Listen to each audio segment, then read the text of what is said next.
So I'm not completely familiar with your personal story in regards to you donating a kidney. Can you give that story? Yeah, sure. The recipient is kind of a friend of the family. His wife and my wife are actually good friends. They've been friends for 10 or 12 years, but he and I had never met. You know, you hear things on social media, what people post, and you see, oh yeah, I see what's going on, but then it's another thing when you hear how devastating a situation like this can be for a family. I think that's what really drove it home for me, was when I started thinking about his family and things that were going on, and I just decided at one point, do the application, see what happens, because it's an online application. That's where you start, and when I started there,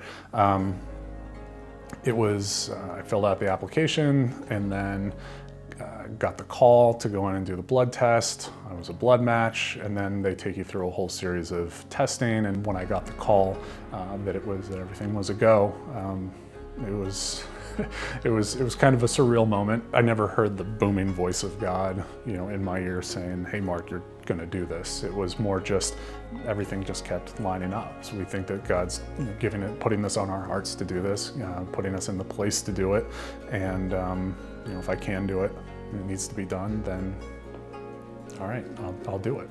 You know, it's not like I was doing this for somebody that, you know, it's not like Anna needed a kidney and I was jumping into it without any hesitation. You know, I mean, it was somebody I didn't really know, but whose family I knew and whose family I cared about. And, you know, in terms of friendship, what does it mean to be a friend?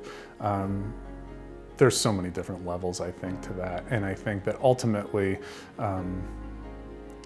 just recognizing people's needs, being empathetic and doing what you can to help. I mean, I think that's what we're here for, right?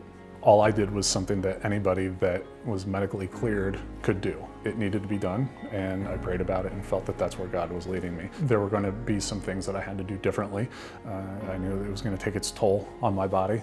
You know, the doctors said that there were things that I was going to have to pay attention to afterward: stay hydrated, drink more water, cut down on my weight, eat healthy, and all basically those things that I probably should be doing anyway. I mean, there's definitely some nervousness and some apprehension that comes along with that, but the medical team gives you an out right up to the moment before you go under. I don't know that I could have lived with the fact that, you know, I changed my mind, knowing what that would have done to the family, and especially, you know, seeing if he didn't get another donor, what would have happened then.